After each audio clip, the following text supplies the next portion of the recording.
ಓಂ ನಮಃ ಶಿವಾಯ. ನಮ್ಮ ಚಾನೆಲ್ ವಿಡಿಯೋಗಳ ಹೆಚ್ಚಿನ ಮಾಹಿತಿಗಾಗಿ ಸಬ್ಸ್ಕ್ರೈಬ್ ಬಟನ್ಗೆ ಕ್ಲಿಕ್ ಮಾಡಿ ನಮ್ಮ ಚಾನೆಲ್ಗೆ ಸಬ್ಸ್ಕ್ರೈಬ್ ಮಾಡಿ. ಈ ವಿಡಿಯೋ ಇಷ್ಟವಾದಲ್ಲಿ ಲೈಕ್ ಮಾಡಿ, ಶೇರ್ ಮಾಡಿ ಹಾಗೂ ಕಮೆಂಟ್ ಮಾಡಿ. ವಾಣಿ ಡೇಟು 19/4/2026. ಪ್ರಾತಃ ಮುರಳಿ. ಓಂ ಶಾಂತಿ. ಅವ್ಯಕ್ತ ಬಾಪ್ದಾದ ರಿವೈಸ್ಡ್ ವಾಣಿ ಡೇಟು 15/12/2020. ಪರಿವಾರದ ಜೊತೆ ಪ್ರೀತಿಯನ್ನು ನಿಭಾಯಿಸಲು ಜ್ಞಾನಪೂರ್ಣರಾಗಿ ತಂದೆಯ ಸಮಾನ ಸಾಕ್ಷಿತನದ ಸ್ಥಿತಿಯಲ್ಲಿರಿ. ತಂದೆ ಸ್ವಯಂ ಡ್ರಾಮಾ ಮತ್ತು ಪರಿವಾರ 4ರಲ್ಲಿ ನಿಶ್ಚಯ ಬುದ್ಧಿಯವರಾಗಿ ವಿಜಯಿಗಳಾಗಿರಿ. ಇಂದು ಸಮರ್ಥ ತಂದೆಯ ತನ್ನ ಸಮರ್ಥ ಮಕ್ಕಳನ್ನು ನೋಡುತ್ತಿದ್ದೇವೆ, ಏಕೆಂದರೆ ಪ್ರತಿಯೊಂದು ಮಗು ಸ್ನೇಹದಿಂದ ತಂದೆಯ ಸಮಾನರಾಗುವ ಪುರುಷಾರ್ಥ ಬಹಳ ಲಗನ್ನಿನಿಂದ ಮಾಡುತ್ತಿದ್ದಾರೆ. ಬಾಬ್ದಾದರವರು ಮಕ್ಕಳನ್ನು ನೋಡಿ ಖುಷಿ ಪಡುತ್ತೇವೆ ಮತ್ತು ಹೃದಯದಲ್ಲಿ ಮಕ್ಕಳ ಗೀತೆಯನ್ನು ಹಾಡುತ್ತೇವೆ. ವಾಹ ಮಕ್ಕಳೇ ವಾಹ, ಏಕೆಂದರೆ ಮಕ್ಕಳು ತಂದೆಯ ತಲೆಯ ಕಿರೀಟವಾಗಿದ್ದಾರೆ. ನೋಡಿ, ಮಕ್ಕಳ ಪೂಜೆ ಡಬಲ್ ರೂಪದಲ್ಲಿ ಆಗುತ್ತದೆ, ತಂದೆಯ ಪೂಜೆ ಒಂದು ರೂಪದಲ್ಲಿ ಆಗುತ್ತದೆ. ಅಂದಾಗ ಮಕ್ಕಳು ತಂದೆಗಿಂತಲೂ ತಂದೆಯ ಮೂಲಕ ಮುಂದೆ ಹೋಗುತ್ತಾರೆ. ಆದ್ದರಿಂದ ತಂದೆಯು ಮಕ್ಕಳ ಪುರುಷಾರ್ಥವನ್ನು ನೋಡಿ ಖುಷಿಯಾಗುತ್ತೇವೆ. ನಂಬರ್ 1 ಅಂತೂ ಇದ್ದೀರಿ, ಆದರೆ ಪುರುಷಾರ್ಥದ ಲಕ್ಷ್ಯ ಮುಂದುವರಿಯುತ್ತಿದೆ. ಇಂದು ಅಮೃತ ವೇಳೆ 4 ಕಡೆಯ ಮಕ್ಕಳಲ್ಲಿ ಒಂದು ಮಾತು ಯಾವುದು? ಜ್ಞಾನದ ಫೌಂಡೇಶನ್ ಆಗಿದೆ. ಅದನ್ನು ನೋಡಿದೆವು. ಫೌಂಡೇಶನ್ ಆಗಿದೆ ನಿಶ್ಚಯ. ನಿಶ್ಚಯ ಬುದ್ಧಿ ವಿಜಯಿ ಎಂದು ಹೇಳಲಾಗುತ್ತದೆ. ಅಂದಾಗ ಇಂದು ಎಲ್ಲರ ನಿಶ್ಚಯವನ್ನು ನೋಡಿದೆವು. ಎಲ್ಲರದು ನಂಬರ್ 1 ತಂದೆಯಲ್ಲಂತೂ ನಿಶ್ಚಯ ಇದ್ದೇ ಇದೆ. ಅದರ ಚಿಹ್ನೆ ಎಲ್ಲರೂ ತಂದೆಯನ್ನು ಗುರುತಿಸಿ ತಂದೆಯ ಮಕ್ಕಳಾಗಿದ್ದೀರಿ ಮತ್ತು ಇಲ್ಲಿಗೂ ಅಂದರೆ ಮಧುಬನ ತಂದೆಯೊಂದಿಗೆ ಮಿಲನ ಮಾಡಲು ಬಂದಿದ್ದೀರಿ. ತಂದೆಯಲ್ಲಿ ಪ್ರತಿಯೊಂದು ಮಗುವಿಗೆ ಅಟೂಟ ಅಂದರೆ ತುಂಡಾಗದ ನಿಶ್ಚಯವಿದೆ. ಆದರೆ ತಂದೆಯ ಜೊತೆ ಇದೆ. ಅನ್ಯ ನಿಶ್ಚಯವು ಪಕ್ಕಾ ಇರಬೇಕಾಗಿದೆ. ಅದಾಗಿದೆ ಸ್ವಯಂನ ಪ್ರತಿ ನಿಶ್ಚಯ, ಜೊತೆಯಲ್ಲಿ ಡ್ರಾಮಾದಲ್ಲಿ ನಿಶ್ಚಯ ಮತ್ತು ಪರಿವಾರದಲ್ಲಿ ನಿಶ್ಚಯ. ಈ 4 ಪ್ರಕಾರದ ನಿಶ್ಚಯದಲ್ಲಿ ಪಕ್ಕಾ ಇರಬೇಕು. ಅರ್ಥಾತ್ ನಿಶ್ಚಯ ಬುದ್ಧಿ ವಿಜಯಂತಿ ಆಗಬೇಕಾಗಿದೆ. ಅಂದಾಗ ಪರಿಶೀಲನೆ ಮಾಡಿಕೊಳ್ಳಿ, ಈ 4 ನಿಶ್ಚಯದಲ್ಲಿ ಪಕ್ಕಾ ಇದ್ದೇವೆಯೇ? ತಂದೆಯಲ್ಲಂತೂ ಎಲ್ಲರೂ ಹೇಳುತ್ತಾರೆ, ಬಾಬಾ ನನ್ನವರು ಮತ್ತು ನಾನು ಬಾಬಾರವರನ್ನು. ತಂದೆಯನ್ನು ನನ್ನವರು ಎಂದು ಹೇಳಿ ತಂದೆಯ ಅಧಿಕಾರವನ್ನು ಪ್ರಾಪ್ತಿ ಮಾಡಿಕೊಂಡಿರಿ. ಸದಾ ತಂದೆಯ ಮೂಲಕ ಅಧಿಕಾರಿಗಳಾಗಿ ಸರ್ವ ಖಜಾನೆಗಳಿಗೆ ಅಧಿಕಾರಿಗಳಾಗಿ ಬಿಟ್ರಿ. ಇದರ ಜೊತೆಯಲ್ಲಿ ಸ್ವಯಂನ ಪ್ರತಿಯೂ ಸಹ ನಿಶ್ಚಯದ ಅವಶ್ಯಕತೆ ಇದೆ. ಏಕೆ? ಒಂದು ವೇಳೆ ಸ್ವಯಂನಲ್ಲಿ ನಿಶ್ಚಯವಿಲ್ಲದಿದ್ದರೆ ಹೃದಯ ವಿದೀರ್ಣರಾಗಿ ಬಿಡುತ್ತೀರಿ. ಸ್ವಯಂನಲ್ಲಿ ನಿಶ್ಚಯ ಇದ್ದೇ ಆಗಿದೆ. ನಾನು ತಂದೆಯ ಮೂಲಕ ಸ್ವಮಾನಧಾರಿಯಾಗಿದ್ದೇನೆ, ಸ್ವರಾಜ್ಯ ಅಧಿಕಾರಿಯಾಗಿದ್ದೇನೆ. ಸ್ವಯಂ ತಂದೆಯೇ ನನಗೆ ಎಷ್ಟೊಂದು ಸ್ವಮಾನವನ್ನು ಕೊಟ್ಟಿದ್ದಾರೆ. ಒಂದೊಂದು ಸ್ವಮಾನವನ್ನು ಸ್ಮೃತಿಯಲ್ಲಿ ತಂದಿದ್ದೇ ಆದರೆ ಎಷ್ಟೊಂದು ನಶೆಯೇರುತ್ತದೆ. ಇತ್ತೀಚಿನ ದಿನಗಳಲ್ಲಿ ಯಾರಿಗಾದರೂ ಯಾವುದೇ ಬಿರುದು ಸಿಕ್ಕಿತೆಂದರೆ ಇದು ನನ್ನ ಭಾಗ್ಯವೆಂದು ತಿಳಿಯುತ್ತಾರೆ. ಆದರೆ ತಾವು ಮಕ್ಕಳಿಗಂತೂ ಒಂದೊಂದು ಸ್ವಮಾನವನ್ನು ಯಾರು ಕೊಟ್ಟಿದ್ದಾರೆ? ಸ್ವಯಂ ಬಾಬ್ದಾದರವರು ಪ್ರತಿಯೊಂದು ಮಗುವನ್ನು ಸ್ವಮಾನಧಾರಿಯನ್ನಾಗಿ ಮಾಡಿದ್ದಾರೆ. ಒಂದೊಂದು ಸ್ವಮಾನದ ನೆನಪು ಮಾಡುತ್ತಾ ಖುಷಿಯಲ್ಲಿ ಹಾರುತ್ತೀರಿ. ಅಂದಾಗ ಸ್ವಯಂನಲ್ಲಿಯೂ ಸಹ ಸದಾ ನಿಶ್ಚಯದ ನಶೆ ಇರಬೇಕು. ನಾನು ತಂದೆಯ ಮೂಲಕ ಸ್ವರಾಜ್ಯಾಧಿಕಾರಿ, ಸ್ವಮಾನಧಾರಿ. ಕೋಟಿಯಲ್ಲಿ ಕೆಲವು ಆತ್ಮರಲ್ಲಿ ನಾನಾತ್ಮನಾಗಿದ್ದೇನೆ.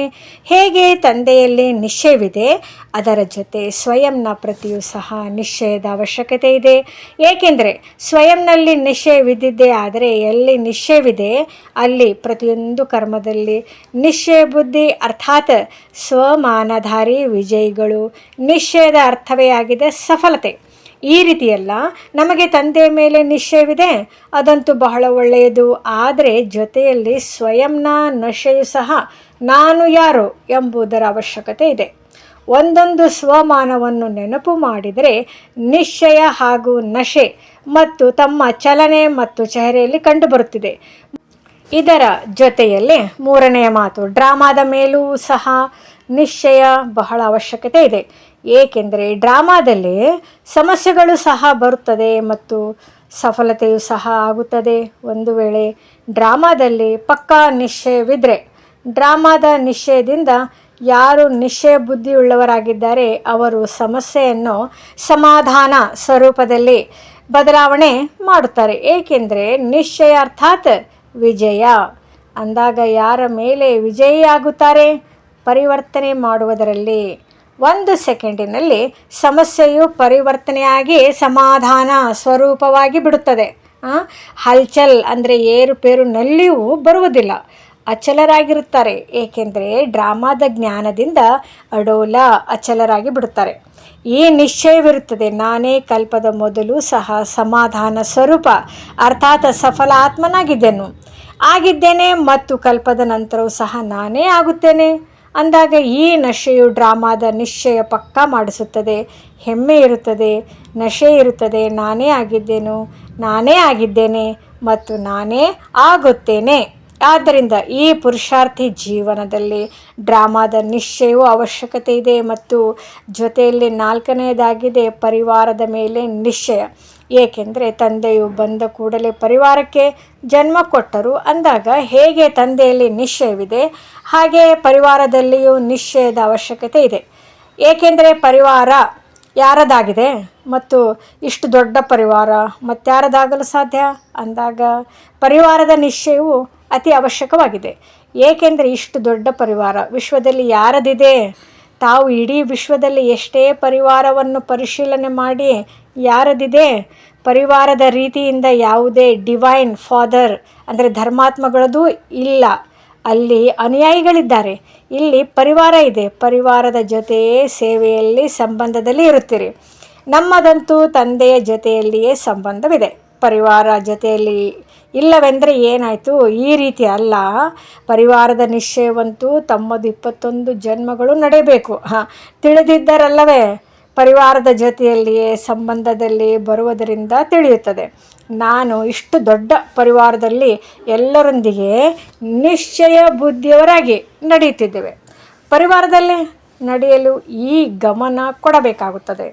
ಪರಿವಾರದಲ್ಲಿ ಪ್ರತಿಯೊಬ್ಬರ ಸಂಸ್ಕಾರ ಭಿನ್ನ ಭಿನ್ನವಾಗಿದೆ ಮತ್ತು ಭಿನ್ನವಾಗಿರುತ್ತದೆ.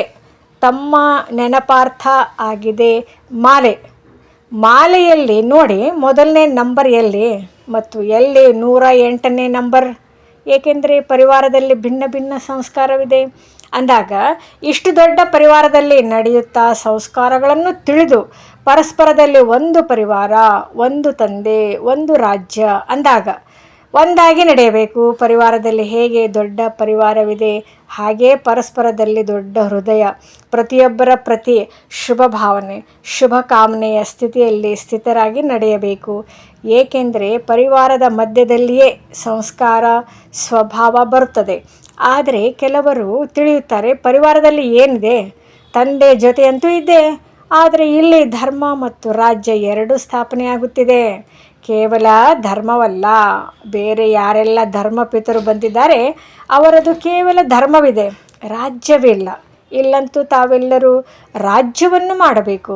ಆಗ ರಾಜ್ಯದಲ್ಲಿ ಪರಿವಾರದ ಅವಶ್ಯಕತೆ ಇರುತ್ತದೆ ಮತ್ತು 21 ಜನ್ಮಗಳು ಭಿನ್ನ ಭಿನ್ನ ರೂಪದಿಂದ ಪರಿವಾರದ ಜೊತೆಯೇ ಇರಬೇಕಾಗಿದೆ. ಪರಿವಾರನ ಬಿಟ್ಟು ಎಲ್ಲಿಗೂ ಹೋಗಲು ಸಾಧ್ಯವಿಲ್ಲ. ತಂದೆಗೆ ಗೊತ್ತಿದೆ, ನನಗೆ ಗೊತ್ತಿದೆ ಎಂದು ತಿಳಿಯಬಾರದು. ತಂದೆಯೊಂದಿಗೆ ಕೆಲಸವಿದೆ. ಆದರೆ ಒಂದು ವೇಳೆ ಈ 4 ನಿಶ್ಚಯದಲ್ಲಿ ಒಂದು ನಿಶ್ಚಯದ ಕಡಿಮೆ ಇದ್ದರೂ ಹಲ್ಚಲ್ನಲ್ಲಿ ಬಂದು ಬಿಡುತ್ತೀರಿ. ಸೇವೆಯ ಜೊತೆಗಾರರು ತಂದೆಯಂತೂ ಸಕಾಶ ಕೊಡುವವರಾಗಿದ್ದಾರೆ. ಆದರೆ ಜೊತೆಗಾರರು ಯಾರಾಗಿದ್ದಾರೆ? ಸಾಕಾರದಲ್ಲಿ ಜೊತೆಗಾರರಂತೂ ಪರಿವಾರವಾಗಿದೆ ಅಂದಾಗ ತಂದೆಯು ನೋಡಿದರು 3 ನಿಶ್ಚಯದಲ್ಲಿ ಮೆಜಾರಿಟಿ ಸರಿಯಾಗಿ ನಡೆಯುತ್ತಿದ್ದಾರೆ. ಆದರೆ ಪರಿವಾರದ ಜೊತೆಯಲ್ಲಿ ನಿಭಾಯಿಸುವುದು ಸಂಸ್ಕಾರದೊಂದಿಗೆ ಹೊಂದಿಕೊಳ್ಳುವುದು, ಒಬ್ಬರನ್ನು ಕಲ್ಯಾಣ ಭಾವನೆಯಿಂದ ಪ್ರತಿಯೊಬ್ಬರನ್ನು ನೋಡುವುದು ಮತ್ತು ನಡೆಯುವುದು. ಇದರಲ್ಲಿ ಕೆಲವು ಮಕ್ಕಳು ಯಥಾಶಕ್ತಿ ಆಗಿಬಿಡುತ್ತಾರೆ. ಆದರೆ ತಂದೆಯು ನೋಡಿದ್ದೇವೆ ಯಾರು ಪರಿವಾರದ ನಿಶ್ಚಯದಲ್ಲಿ ಜ್ಞಾನಪೂರ್ಣರಾಗಿ ಸದಾ ತಂದೆಯ ಸಮಾನ ಸಾಕ್ಷಿತನದ ಸ್ಥಿತಿಯಲ್ಲಿ ಜೊತೆಯಲ್ಲಿ ಇರುತ್ತಾರೆ ಅವರೇ ನಂಬರ್ 1 ಅಥವಾ ನಂಬರ್ 1 ಡಿವಿಷನ್ ಅಂದರೆ ರಾಜ್ಯದಲ್ಲಿ ಬರುತ್ತಾರೆ. ಅಂದಾಗ ಪರಿಶೀಲನೆ ಮಾಡಿ ಸ್ವಭಾವಗಳು ಪರಿವಾರದಲ್ಲಿ ಬರುತ್ತವೆ. ಅಂದಾಗ ಚಿಕ್ಕ ಪುಟ್ಟ ತಪ್ಪುಗಳು ಸಹ ಆಗುತ್ತದೆ, ವಿಘ್ನಗಳು ಬರುತ್ತವೆ. ಅದು ಪರಿವಾರದ ಸಂಬಂಧದಲ್ಲಿಯೇ ಬರುತ್ತದೆ. ಅಂದಾಗ ಎಲ್ಲದಕ್ಕಿಂತ ಅವಶ್ಯಕತೆ ಈ ಪರಿವಾರದ ಸಂಬಂಧದಲ್ಲಿಯೇ ಉತ್ತೀರ್ಣರಾಗಬೇಕಾಗಿದೆ. ಒಂದು ವೇಳೆ ಪರಿವಾರದಲ್ಲಿ ನಡೆಯುವುದರಲ್ಲಿ ನಿಭಾಯಿಸುವುದರಲ್ಲಿ ಯಾವುದೇ ಕೊರತೆ ಇದ್ದರೆ ಆ ವಿಘ್ನವು ಚಿಕ್ಕದಾಗಿರಲಿ ಅಥವಾ ದೊಡ್ಡದಾಗಿರಲಿ ಆದರೆ ಬೇಸರಪಡಿಸುತ್ತದೆ. ಇದು ಏಕೆ, ಇದು ಹೇಗೆ ಪರಿವಾರದ ಸಂಬಂಧದಲ್ಲಿ ಬರುತ್ತದೆ. ಅಂದಾಗ ಏಕೆ ಎಂಬುದಕ್ಕೆ ಬದಲಾಗಿ ಏಕೆ ಎನ್ನಬಾರದು, ಆದರೆ ನಾವು ಒಟ್ಟಾಗಿ ನಡೆಯಬೇಕು. ಪರಿವಾರದ ಪ್ರೀತಿಯನ್ನು ನಿಭಾಯಿಸಬೇಕಾಗಿದೆ. ಏಕೆಂದರೆ ಇದು ತಂದೆಯ ಪರಿವಾರವಾಗಿದೆ, ಭಗವಂತನ ಪರಿವಾರವಾಗಿದೆ, ಲೌಕಿಕ ಪರಿವಾರವಲ್ಲ. ನಶೆ ಇರಬೇಕು. ವಾಹ ಬಾಬಾ, ವಾಹ ಡ್ರಾಮಾ, ವಾಹ ನಾನು ಮತ್ತು ವಾಹ ಪರಿವಾರ. ಸರಿಯೇ? ಪರಿಶೀಲನೆ ಮಾಡುತ್ತೀರಾ? 4ರಲ್ಲಿಯೂ ಉತ್ತೀರ್ಣರಾಗಿದ್ದೀರಾ? 1ರಲ್ಲಿಯೂ ಕಡಿಮೆ ಇಲ್ಲ. ಪರಿಶೀಲನೆ ಮಾಡಿಕೊಳ್ಳಿ. ಈಗೀಗ ಪರಿಶೀಲಿಸಿ. ಏಕೆಂದರೆ ವಿಜಯಿಗಳಾಗುವ ಸಾಧನವೇ ಇದಾಗಿದೆ. ಪರಿವಾರದ ಮಧ್ಯೆ ಸಂಸ್ಕಾರಗಳನ್ನು ಹೊರಬರುತ್ತವೆ ಮತ್ತು ಆ ಸಂಸ್ಕಾರಕ್ಕೆ ಹೊಂದಿಕೊಂಡು ತನ್ನನ್ನು ಪರಿವರ್ತನೆ ಮಾಡಿಕೊಳ್ಳುವುದು ಮತ್ತು ಪರಿವಾರವನ್ನು ಸಹ ಇಷ್ಟು ಶ್ರೇಷ್ಠ ದೃಷ್ಟಿಯಿಂದ ನೋಡಬೇಕು. ಬಾಬ್ದಾದರವರು ಮೊದಲು ತಿಳಿಸಿದ್ದೇವೆ. ಬಾಬ್ದಾದ ಕೊನೆಯ ಮಗುವನ್ನು ಸಹ ಅತಿ ಭಾಗ್ಯಶಾಲಿ ಎಂದು ತಿಳಿಯುತ್ತಾರೆ. ಏಕೆ? ಭಗವಂತನನ್ನು ಗುರುತಿಸುವುದು ಸಾಧಾರಣ ರೂಪದಲ್ಲಿ ತಂದೆಯನ್ನು ಗುರುತಿಸುವುದು ಯಾರು ಇಷ್ಟು ದೊಡ್ಡ ದೊಡ್ಡ ಮಹಾತ್ಮರು ಸಹ ಗುರುತಿಸಲು ಸಾಧ್ಯವಿಲ್ಲ. ಆದರೆ ಬಾಬ್ದಾದರವರು ಕೊನೆಯ ಮಗುವು ಸಹ ನನ್ನ ಬಾಬಾ ಹೇಳುತ್ತಾರೆ. ಹೃದಯದಿಂದ ನನ್ನ ಬಾಬಾ ಎಂದು ಹೇಳುತ್ತಾರೆ. ಅಂದಾಗ ಬಾಬ್ದಾದರವರು ಹೇಗೆ ಮಗುವಿನ ವಿಶೇಷತೆಯನ್ನು ನೋಡಿ ಮಕ್ಕಳಿಗೆ ಬಹಳ ಪ್ರೀತಿ, ನೆನಪು ಮತ್ತು ಪ್ರೀತಿ ಕೊಡುತ್ತಾರೆ, ಹಾಗೆಯೇ ಕೊನೆಯ ಮಗುವಿಗೂ ಸಹ ಕೊಡುತ್ತಾರೆ. ಅಂದಾಗ ಪರಿಶೀಲನೆ ಮಾಡಿ 3ರಲ್ಲಿ ಸರಿಯಾಗಿದ್ದೀರಾ ಅಥವಾ 4ರಲ್ಲಿ ಸರಿ ಇದ್ದೀರಾ ಅಥವಾ 2ರಲ್ಲಿ ಸರಿ ಇದ್ದೀರಾ ಅಥವಾ 1ರಲ್ಲಿ ಸರಿ ಇದ್ದೀರಾ? ಪರಿಶೀಲಿಸಿದ್ದೀರಾ? ಪರಿಶೀಲನೆ ಮಾಡಿದ್ದೀರಾ? ಯಾರು ತಿಳಿಯುತ್ತೀರಿ? 4ರಲ್ಲಿಯೂ ನಾನೇ, 4 ನಿಶ್ಚಯದಲ್ಲೂ ತಂದೆ, ತಾವು, ಡ್ರಾಮಾ ಮತ್ತು ಪರಿವಾರ. 4 ನಿಶ್ಚಯದಲ್ಲಿ ಸರಿ ಇದ್ದೇನೆ ಎನ್ನುವರು ಕೈ ಎತ್ತಿರಿ. ಸರಿಯಾಗಿದ್ದೀರಾ? ಒಳ್ಳೆಯದು. ಸರಿ ಇದ್ದೀರಾ? ಪರೀಕ್ಷೆ ತೆಗೆದುಕೊಳ್ಳುವುದೇ ಆಯಿತು, ಕೈಯನ್ನೆತ್ತಿ. ಒಳ್ಳೆಯದು. ಪರಿವಾರದಲ್ಲಿ ಉತ್ತೀರ್ಣರಾಗಿದ್ದೀರಾ? ಪರಿವಾರದ ಸಂಬಂಧದಲ್ಲಿ ಬರಬೇಕು. ಏಕೆಂದರೆ ಪರಿವಾರವನ್ನು ಬಿಟ್ಟು ಎಲ್ಲಿಗೂ ಹೋಗುವುದಿಲ್ಲ, ಇರಲೇಬೇಕು, ನಿಭಾಯಿಸಲೇಬೇಕು. ಅಂದಾಗ ಇದರಲ್ಲಿ ಉತ್ತೀರ್ಣರಾಗಿದ್ದೀರಾ? ಕೆಲವೊಮ್ಮೆ ಈ ರೀತಿ ಬರುತ್ತದೆ, ಈ ರೀತಿ ಆಗದಿದ್ದರೆ ಬಹಳ ಚೆನ್ನಾಗಿರ್ತಿತ್ತು. ಈ ರೀತಿ ಏಕೆ ಮಾಡುತ್ತಾರೆ? ಇದು ಏಕೆ ಆಗುತ್ತದೆ? ಈ ಸಂಕಲ್ಪಗಳು ಬರುತ್ತವೆ. ಕೂಡಲೇ ಪರಿವಾರದ ನಶೆ. 4 ನಿಶ್ಚಯವುಳ್ಳವರು ಎಂದೂ ಸಹ ಅಂತಿಂತಹ ಸಂಕಲ್ಪಗಳನ್ನು ಮಾಡುವುದಿಲ್ಲ. ಈ ರೀತಿ ಏಕೆ ಆಗುತ್ತದೆ ಎಂದು ಸಂಕಲ್ಪದಲ್ಲಿ ಬಂದರೂ ಸಹ ಅದು ತಮ್ಮನ್ನು ಇದು ಏಕೆ, ಏನು ಎಂದು ಅಲುಗಾಡಿಸಬಾರದು. ಮೂಡ್ ಬದಲಾಗಬಾರದು. ಇದಕ್ಕೆ 4ರಲ್ಲಿಯೂ ಉತ್ತೀರ್ಣರಾಗುವುದು ಎಂದು ಹೇಳಲಾಗುತ್ತದೆ. ಕೈಯನ್ನಂತೂ ಎತ್ತಿದಿರಿ, ಬಾಬ್ದಾದರವರಿಗೆ ಖುಷಿಪಡಿಸಿದಿರಿ. ಆದರೆ ಬಾಬ್ದಾದರವರಿಗೆ ಈ ಪರಿವಾರದ ಮಾತೇನಿದೆ ಅದರಲ್ಲಿ ಕೆಲವೊಮ್ಮೆ ಮಾತುಗಳನ್ನು ಕೇಳಬೇಕಾಗುತ್ತದೆ, ನೋಡಬೇಕಾಗುತ್ತದೆ. ಸಂಪೂರ್ಣ ವಿಶಾಲ ಹೃದಯದವರಾಗಿ ಎಲ್ಲರನ್ನು ಶುಭ ಕಾಮನೆಯಿಂದ ಸರಿಪಡಿಸಬೇಕು. ಏಕೆಂದರೆ ಪರಿವಾರ ಇರುವುದು ಒಂದೇ, ಒಂದು ಮತದವರಾಗಿ ನಡೆಯಬೇಕು ಮತ್ತು ನಡೆಸಬೇಕು. ಕೇವಲ ನಡೆಯುವುದಲ್ಲ, ನಡೆಸಲೂ ಬೇಕು. ಆದ್ದರಿಂದ ಬಾಬ್ದಾದರವರು ಈ ಮಾತಿನ ಪ್ರತಿ ಗಮನ ಸೆಳೆಯುತ್ತಿದ್ದೇವೆ. ಪರಿವಾರದಲ್ಲಿ ಯಾವುದೇ ಏರುಪೇರಿನಲ್ಲಿ ಉತ್ತೀರ್ಣರಾಗುತ್ತೀರಿ, ವ್ಯರ್ಥ ನಡೆಯುವುದಿಲ್ಲ ಎನ್ನುವವರು ಅನ್ಯರನ್ನು ಈ ರೀತಿ ಮಾಡಬೇಕಾಗಿದೆ. ಈಗಂತೂ ತಾವು ತಮ್ಮ ತಮ್ಮ ಸೇವಾ ಕೇಂದ್ರದಲ್ಲಿ ಎಷ್ಟು ಮಂದಿ ಇರುತ್ತೀರಿ? ಹೆಚ್ಚೆಂದರೆ 25-30 ಇರಬಹುದು. ಇಷ್ಟೇ ಅಲ್ಲ. ಆದರೆ ತಿಳಿಯಿರಿ, ದೊಡ್ಡ ಸೇವಾ ಕೇಂದ್ರವೆಂದರೆ ಅದರಲ್ಲಿಯೂ 50-60. ಒಳ್ಳೆಯದು. ಹೆಚ್ಚೆಂದರೆ 100 ಎಂದು ತಿಳಿದುಕೊಳ್ಳಿ. ಇಷ್ಟಂತೂ ಇರುವುದಿಲ್ಲ, ಆದರೆ ತಿಳಿದುಕೊಳ್ಳಿ. ಅಂದಾಗ ಬಾಬ್ದಾದರವರು ಎಲ್ಲ ಸೇವಾ ಕೇಂದ್ರದ ಮಕ್ಕಳಿಗೆ ಕೊನೆಯವರಾಗಿದ್ದರೂ ಸಹ ತನಗೆ ಪ್ರಿಯರೆಂದು ಹೇಳಿ ನಡೆಸಿದರು ಮತ್ತು ಪ್ರೀತಿಗೆ ಗುರುತಾಗಿ ನಿತ್ಯವೂ ಬಾಬ್ದಾದರವರು ನೆನಪು ಪ್ರೀತಿಯನ್ನು ಏನು ಕೊಡುತ್ತಾರೆ? ಮಧುರಾತಿ ಮಧುರ. ಇವರು ಕಹಿಯಾಗಿದ್ದಾರೆ ಎಂದು ಗೊತ್ತಿದೆ, ಆದರೂ ಮಧುರರು ಮತ್ತು ಕಹಿಯಾದವರು ಎಂದು ಎಂದಾದರೂ ನೆನಪು ಪ್ರೀತಿಯಲ್ಲಿ ಕೊಟ್ಟಿದ್ದೇವೆಯೇ? ಅವರನ್ನೂ ಸಹ ಮುದ್ದಾಗಿರುವವರೆಂದು ಹೇಳುತ್ತೇವೆ, ಕೇವಲ ಹೇಳುವುದಲ್ಲ, ಆದರೆ ನನ್ನ ಮಗುವಾಗಿದೆ, ನನ್ನದು ಎಂಬ ಭಾವದಿಂದ ನಡೆಸಲಾಗುತ್ತದೆ. ಏಕೆಂದರೆ ಡ್ರಾಮಾದಲ್ಲಿ, ಮಾಲೆಯಲ್ಲಿ ಎಲ್ಲರೂ ಒಂದೇ ನಂಬರಲ್ಲಿ ಇರುವುದಿಲ್ಲ. ಇದು ಫಲಿತಾಂಶವಾಗಿದೆ. ಸಂಸ್ಕಾರಗಳು ಭಿನ್ನ ಭಿನ್ನವಾಗಿರುತ್ತದೆ. ಆಗಲೇಬೇಕು, ಇಲ್ಲದಿದ್ದರೆ ಎಲ್ಲರೂ ರಾಜರಾಗಿ ಬಿಡುತ್ತಾರೆ. ಪ್ರಜೆಗಳು ಯಾರಾಗುವುದು? ರಾಜ್ಯವನ್ನು ಯಾರ ಮೇಲೆ ಮಾಡುವುದು? ಒಳ್ಳೆಯ ಪ್ರಜೆಗಳು ಸಹ ಬೇಕು. ರಾಯಲ್ ಪ್ರಜೆ ರಾಜಧಾನಿಯಲ್ಲವೇ? ಈ ರೀತಿ ಪ್ರತಿಯೊಬ್ಬರು ತಮ್ಮನ್ನು ತಾವು ಪರಿಶೀಲನೆ ಮಾಡಿಕೊಳ್ಳಿ. ಪರಿವಾರದಲ್ಲಿ ಯಾವುದೇ ಮಾತಿನಲ್ಲಿ ಕೆಟ್ಟ ಸಂಸ್ಕಾರವಿದೆ, ಆದರೆ ನನ್ನ ಸಂಸ್ಕಾರ ಏನಾಗಿದೆ? ಒಂದು ವೇಳೆ ಕೆಟ್ಟದ್ದನ್ನು ನೋಡಿ ನನ್ನ ಸಂಸ್ಕಾರ ಹಾಳಾಯಿತಂದರೆ ನಾನು ಸಹ ಕೆಟ್ಟವನಾಗಿ ಬಿಟ್ಟೇನೋ? ಕೆಟ್ಟವರು ಒಳ್ಳೆಯವರನ್ನು ಕೆಡಿಸಿಬಿಡುತ್ತಾರೆ, ಅಂದರೆ ಬದಲಾವಣೆ ಮಾಡಿಬಿಡುತ್ತಾರೆ. ತಂದೆಯ ಸ್ಥಾಪನೆಯ ಸಮಯದಲ್ಲಿ 350-400 ಮಂದಿಯನ್ನು ಒಟ್ಟಿಗೆ ಸಂಭಾಲನೆ ಮಾಡಿದರು. ಈಗ ಇಷ್ಟು ಮಂದಿ ಒಟ್ಟಿಗೆ ಇರುವಂತಹ ಪರಿವಾರವಂತೂ ಇಲ್ಲ. ಕರ್ತವ್ಯ ಬೇರೆ ಬೇರೆ ಇದೆ, ಆದರೆ ಅದು ಕರ್ತವ್ಯವಾಗಿದೆ ಮತ್ತು ಪರಿವಾರದಲ್ಲಿ ಕರ್ತವ್ಯವಿದೆ. ಲೌಕಿಕ ಪರಿವಾರ, ಲೌಕಿಕ ಕರ್ತವ್ಯ, ಲೌಕಿಕ ರೀತಿಯಿಂದ ದಿನಚರ್ಯವನ್ನು ಕಳೆಯುವುದು ಎನ್ನುವ ರೀತಿಯಲ್ಲ.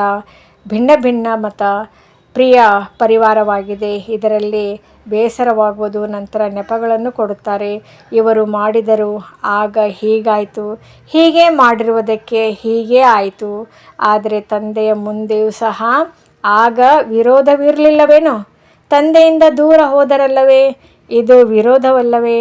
ಆದರೂ ತಂದೆಯು ಹೇಳಿದರು, ಯಾರೇ ಹೊರಟು ಹೋಗಿದ್ದರೆಂದರೂ ಟೋಲಿಯನ್ನು ಕಳುಹಿಸಿಕೊಡಿ, ಅವರನ್ನು ಕರೆಯಲು ಪ್ರಯತ್ನಪಡಿ, ಅವರ ಸೇವೆ ಮಾಡಿ, ನೆನಪನ್ನು ತರಿಸಿ ಎಂದು ಹೇಳುತ್ತಿದ್ದರು. ಈ ರೀತಿ 4 ನಿಶ್ಚಯದಲ್ಲಿಯೂ ಉತ್ತೀರ್ಣರಾಗಬೇಕೇ ಅಥವಾ 3ರಲ್ಲಿಯೇ 2ರಲ್ಲೇ ಆಗುವುದೇ? ನಂಬರ್ 1 ಆಗಬೇಕು. ಇದಕ್ಕಾಗಿ ವಿನಾಶದ ತಯಾರಿಗಳಾಗುತ್ತಿದ್ದರೂ ಸಹ ಈಗ ವಿನಾಶವನ್ನು ತಡೆಯಲಾಗಿದೆ. ಪ್ರಕೃತಿಯು ಸಹ ತಂದೆ ಬಳಿ ಬರುತ್ತದೆ. ನನಗೆ ಬಹಳ ಹೊರೆಯಾಗಿ ಬಿಟ್ಟಿದೆ ಎಂದು ಪ್ರಕೃತಿಯು ಸಹ ಹೇಳುತ್ತದೆ. ಪ್ರಕೃತಿಯು ಸಹ ಹೊರೆಯಿಂದ ಮುಕ್ತವಾಗಲು ಇಷ್ಟಪಡುತ್ತದೆ. ಮಾಯೆಯು ಸಹ ಹೇಳುತ್ತದೆ, ನನಗೆ ಗೊತ್ತಿದೆ, ನನ್ನ ಪಾತ್ರವು ಈಗ ಹೋಗುವಂತಿದೆ. ಆದರೆ ಬ್ರಾಹ್ಮಣ ಪರಿವಾರದಲ್ಲಿ ಇಂತಹ ಮಕ್ಕಳು ಸಹ ಇದ್ದಾರೆ. ಚಿಕ್ಕ ಮಾತಿನಲ್ಲಿಯೂ ನನ್ನ ಜೊತೆಗಾರರಾಗಿ ಬಿಡುತ್ತಾರೆ, ನನ್ನನ್ನು ಕೂರಿಸಿ ಬಿಡುತ್ತಾರೆ. ಅಂದಾಗ ತಮ್ಮ ರಾಜ್ಯವನ್ನು ತರುವುದರಲ್ಲಿ 4 ನಿಶ್ಚಯ ಪರ್ಸೆಂಟೇಜ್ನಲ್ಲಿದೆ. ಆದ್ದರಿಂದ ಸಮಯವು ನಿಂತುಕೊಳ್ಳುತ್ತಿದೆ. ಉಳಿದಂತೆ ಮಾಯೆ ಮತ್ತು ಪ್ರಕೃತಿ 2 ತಯಾರಾಗಿದೆ. ಈಗ ಹೇಳಿ ಆದೇಶ ಕೊಡುವುದೇ? ಮಕ್ಕಳು ಒಂದು ವೇಳೆ ರೆಡಿ ಆಗಿಲ್ಲವೆಂದರೆ ಮಾಯೆ ಮತ್ತು ಪ್ರಕೃತಿಗೆ ಆದೇಶ ಕೊಡುವುದೇ? ಆದೇಶ ಮಾಡುವುದೇ? ಕೈ ಎತ್ತಿ, ತಯಾರಾಗಿದ್ದೀರಾ? ಹಾಗೇ ಕೈಯನ್ನು ಎತ್ತಬೇಡಿ, ಪೇಪರ್ ಬರುತ್ತದೆ, ಬಂದೇ ಬರುತ್ತದೆ ಪೇಪರ್. ರೆಡಿ ಆಗಿದ್ದೀರಾ? ಈಗ ಬಾಬ್ದಾದರವರಿಗೆ ಪ್ರತಿಯೊಂದು ಮಗುವಿನ ಮೇಲೆ ಇದೇ ಆಸೆ ಇದೆ. ಹೇಗೆ ಎನ್ನುವುದನ್ನು ಅಳಿಸಿ ಹೀಗೆ ಎಂದು ಮಾಡಿ. ಹೇಗೆ ಮಾಡಲಿ? ಹೇಗಾಗುತ್ತದೆ ಎಂದಲ್ಲ, ಹೀಗೆ ಆಗುತ್ತದೆ. ಏನು ಮಾಡುವುದು ಎಂದಲ್ಲ, ಹೀಗೆ ಮಾಡುವುದು. ಈ ಆಸೆಯನ್ನು ಯಾವಾಗ ಪೂರ್ಣ ಮಾಡುತ್ತೀರಿ? ಎಷ್ಟು ಸಮಯ ಬೇಕು? ಏಕೆಂದರೆ ಎಲ್ಲರೂ ತಯಾರಾಗಬೇಕಾಗಿದೆ. ಒಂದು ವೇಳೆ ತಾವು ತಯಾರಿದ್ದೀರೆಂದು ಕೈಯನ್ನೆತ್ತಿದ್ರೆ ಅಂದರೆ ಅವರು ಕಾರ್ಯ ಏನಾಗಿದೆ? ಒಬ್ಬರು ಇನ್ನೊಬ್ಬರನ್ನು ತಮ್ಮ ಸಮಾನ ಮಾಡಿಕೊಳ್ಳುವುದು. ಈಗ ಬಾಬ್ದಾದರವರೊಂದಿಗೆ ಯಾವ ಪ್ರತಿಜ್ಞೆ ಮಾಡಿದಿರಿ ಅದನ್ನು ನಿಭಾಯಿಸುತ್ತಾ ಇರಿ, ಸರಿಯೇ? ಬಾಬ್ದಾದರವರು ಎಲ್ಲ ಸಮಾಚಾರಗಳ ಫಲಿತಾಂಶವನ್ನು ಕೇಳಿದ್ದೇವೆ. ಏನೆಲ್ಲ ನಡೆದಿದೆ? ಚೆನ್ನಾಗಿ ನಡೆದಿದೆ ಮತ್ತು ಫಲಿತಾಂಶವೂ ಸಹ ಬಹಳ ಒಲವು ಉತ್ಸಾಹಗಳಿಂದ ಕೂಡಿದೆ. ಆದ್ದರಿಂದ ಆಗಲೇಬೇಕು, ಮಾಡಲೇಬೇಕು. ಸಮಾಪ್ತಿಯನ್ನು ಸಮೀಪ ತರಬೇಕೆಂದು ಲಕ್ಷ್ಯವನ್ನಿಟ್ಟುಕೊಳ್ಳಿ. ತಾವು ಸ್ವಲ್ಪ ಅಲುಗಾಡುತ್ತೀರಲ್ಲವೇ? ಆಗ ಸಮಾಪ್ತಿಯು ಸಹ ದೂರವಾಗಿ ಬಿಡುತ್ತದೆ. ತಾವೇ ಸಮಾಪ್ತಿಯನ್ನು ಸಮೀಪ ತರಬೇಕಾಗಿದೆ. ಏಕೆಂದರೆ ರಾಜ್ಯ ಮಾಡುವವರು ತಯಾರಿಲ್ಲವೆಂದರೆ ಸಮಯವು ಏನು ಮಾಡುತ್ತದೆ. ಆದ್ದರಿಂದ ಎಲ್ಲ ನೆಪಗಳು ಕಾರಣ ಶಬ್ದವನ್ನು ಸಮಾಪ್ತಿ ಮಾಡಿ ನಿವಾರಣೆಯನ್ನು ಸಮೀಪ ತನ್ನಿ. ಕೈಯನ್ನಂತೂ ಭಲೇ ಕೆಲವರು ಎತ್ತಿದ್ರಿ, ಆದರೆ ತಮ್ಮೆಲ್ಲರದು ಇದೇ ಲಕ್ಷ್ಯವಲ್ಲವೇ? ದುಃಖಿಗಳಿಗೆ ಸಂದೇಶವನ್ನು ಕೊಟ್ಟು ಮುಕ್ತರನ್ನಾಗಿ ಮಾಡುವುದು. ಅವರನ್ನು ಮುಕ್ತರನ್ನಾಗಿ ಮಾಡದೆ ನೀವು ಮುಕ್ತಿಯಲ್ಲಿ ಹೋಗಲು ಸಾಧ್ಯವಿಲ್ಲ. ಅಂದಾಗ ಇವರನ್ನು ಮುಕ್ತರನ್ನಾಗಿ ಮಾಡಿ, ಏಕೆಂದರೆ ತಂದೆಯು ಬಂದಿದ್ದಾರಲ್ಲವೇ. ಅಂದಾಗ ಇಡೀ ವಿಶ್ವದ ಮಕ್ಕಳಿಗೆ ಆಸ್ತಿಯನ್ನು ಕೊಡ್ತಾರಲ್ಲವೇ. ತಮಗೆ ಜೀವನ್ಮುಕ್ತಿಯ ಆಸ್ತಿಯನ್ನು ಕೊಡ್ತಾರೆ. ಆದರೆ ಎಲ್ಲರೂ ಮಕ್ಕಳಾಗಿದ್ದೀರಲ್ಲವೇ, ಅವರಿಗೂ ಆಸ್ತಿಯನ್ನಂತೂ ಕೊಡಬೇಕಲ್ಲವೇ. ಅಂದಾಗ ಅವರ ಆಸ್ತಿಯಾಗಿದೆ ಮುಕ್ತಿ, ತಮ್ಮ ಆಸ್ತಿಯಾಗಿದೆ ಜೀವನ ಮುಕ್ತಿ. ಎಲ್ಲಿಯ ತನಕ ಮುಕ್ತಿ ಕೊಡುವುದಿಲ್ಲವೆಂದರೆ ತಾವು ಸಹ ಹೋಗಲು ಸಾಧ್ಯವಿಲ್ಲ. ಇದಕ್ಕಾಗಿ ಈ ಡ್ರಿಲ್ ಮಾಡಿ 24 ಬಾರಿ ಮಾಡಬೇಕು. ರಾತ್ರಿ ಮತ್ತು ಹಗಲು ಸೇರಿ 24 ಗಂಟೆ ಆಗಿದೆ ಮತ್ತು 24 ಬಾರಿ ಮಾಡಬೇಕಾಗಿದೆ. ನಿದ್ರೆ ಸಮಯದಲ್ಲಿ ನಿದ್ರೆಯನ್ನು ಭಲೆ ಮಾಡಿ, ನಿದ್ರೆಯನ್ನು ಬಿಟ್ಟು ಮಾಡಿ ಎಂದು ಬಾಬ್ದಾದರವರು ಹೇಳುವುದಿಲ್ಲ. ನಿದ್ರೆ ಮಾಡಿ, ಆದರೆ ದಿನದಲ್ಲಿ ಹೆಚ್ಚಿಸಿಕೊಳ್ಳಿ. ಯಾವಾಗ ಯಾವುದೇ ಕಾರ್ಯಕ್ರಮವನ್ನು ಮಾಡುತ್ತೀರೆಂದರೆ ಇಡೀ ದಿನ ಕಾರ್ಯವನ್ನು ಮಾಡುತ್ತೀರಲ್ಲವೇ, ಎಚ್ಚರದಿಂದಿರುತ್ತೀರಲ್ಲವೇ. ಹಾಗೆ ಈ ಡ್ರಿಲ್ಲಾಗಾಗಿ ಸಮಯವನ್ನು ತೆಗೆಯಿರಿ. ಒಳ್ಳೆಯದು. 4 ಕಡೆಯ ತಂದೆಯ ಸ್ನೇಹಿ. ಯಾರು ಸ್ನೇಹಿ ಆಗಿರುತ್ತಾರೆ ಅವರು ಸಹಯೋಗಿ ಅವಶ್ಯ ಆಗಿರುತ್ತಾರೆ. ಸ್ನೇಹದ ರಿಟರ್ನ್ ಅವರ ಪ್ರತಿ ಕಾರ್ಯದಲ್ಲಿ ತನು, ಮನ, ಧನ, ಜನ ಇದರಲ್ಲಿ ಪರಸ್ಪರ ಸಹಯೋಗಿ ಅವಶ್ಯ ಆಗಿರುತ್ತಾರೆ. ಇಂತಹ ಸ್ನೇಹಿ ಮತ್ತು ಸಹಯೋಗಿ ಮಕ್ಕಳು ಯಾರು ಸದಾ ತಂದೆಯ ಪ್ರೀತಿಯಲ್ಲಿ ಲವಲೀನ ಆಗಿರುತ್ತಾರೆ, ಪ್ರೀತಿಯಲ್ಲಿ ಅಲ್ಲ ಪ್ರೀತಿಯಲ್ಲಿ ಲೀನ ಆಗಿರುವವರು ಮತ್ತು ಸದಾ ತಂದೆಯ ಸರ್ವ ಕಾರ್ಯದಲ್ಲಿ ಸಮಯ ಸಂಕಲ್ಪ ತೊಡಗಿಸುವವರು. ಏಕೆಂದರೆ ಸಂಗಮ ಯುಗದಲ್ಲಿ ಸಮಯ ಮತ್ತು ಸಂಕಲ್ಪದ ಮಹತ್ವ ಬಹಳ ಇದೆ. ಒಂದು ಜನ್ಮದಲ್ಲಿ ಅನೇಕ ಜನ್ಮಗಳ ಪ್ರಾರಬ್ಧ ಮಾಡಿಕೊಳ್ಳುವಂತಹ ಇಂತಹ ತೀವ್ರ ಪುರುಷಾರ್ಥಿ ಪ್ರತಿ ಗುಣ ಪ್ರತಿ ಶಕ್ತಿಯನ್ನು ಪ್ರತಿ ಸಮಯ ಅನುಸಾರ ಕಾರ್ಯದಲ್ಲಿ ತೊಡಗಿಸುವಂತಹ ಗುಣ ಸಂಪನ್ನರಿಗೆ, ಶಕ್ತಿ ಸಂಪನ್ನ ಮಕ್ಕಳಿಗೆ ಬಹಳ ಪದಮದಷ್ಟು ನೆನಪು, ಪ್ರೀತಿ ಮತ್ತು ನಮಸ್ತೆ. ವರದಾನ. ವಿಧಾತನ ಜೊತೆ ವರದಾತ ಆಗಿದ್ದು ಸರ್ವ ಆತ್ಮರುಗಳಲ್ಲಿ ಬಲ ತುಂಬುವಂತಹ ದಯಾ ಹೃದಯ ಭವ. ಒಂದು ವೇಳೆ ಯಾವುದೇ ಆತ್ಮನು ಇಚ್ಛುಕನಾಗಿರುತ್ತಾನೆ, ಆದರೆ ಸಾಹಸವಿಲ್ಲದೆ ಇರುವುದರಿಂದ ಬಯಸುತ್ತಿದ್ದರೂ ಪ್ರಾಪ್ತಿ ಮಾಡಿಕೊಳ್ಳಲು ಸಾಧ್ಯವಾಗುವುದಿಲ್ಲ. ಅಂದಾಗ ಇಂತಹ ಆತ್ಮರಿಗಾಗಿ ವಿಧಾತ ಅರ್ಥಾತ್ ಜ್ಞಾನದಾತರಾಗುವುದರ ಜೊತೆ ದಯಾ ಹೃದಯಗಳಾಗಿದ್ದು ವರದಾತ ಆಗಿರಿ. ಅವರಿಗೆ ತಮ್ಮ ಶುಭ ಭಾವನೆಯ ವಿಶೇಷ ಬಲವನ್ನು ಕೊಡಿ. ಆದರೆ ಯಾವಾಗ ತಮ್ಮ ಪ್ರತಿ ಸಂಕಲ್ಪವು ತಂದೆಗಾಗಿ ಅರ್ಪಣೆಯಾಗುವುದೋ ಆಗಲೇ ಇಂತಹ ವರದಾನಿ ಮೂರ್ತಿಯಾಗಲು ಸಾಧ್ಯವಾಗುವುದು.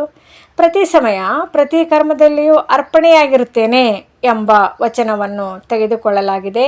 ಅದನ್ನು ಪಾಲನೆ ಮಾಡಿರಿ. ಸ್ಲೋಗನ್.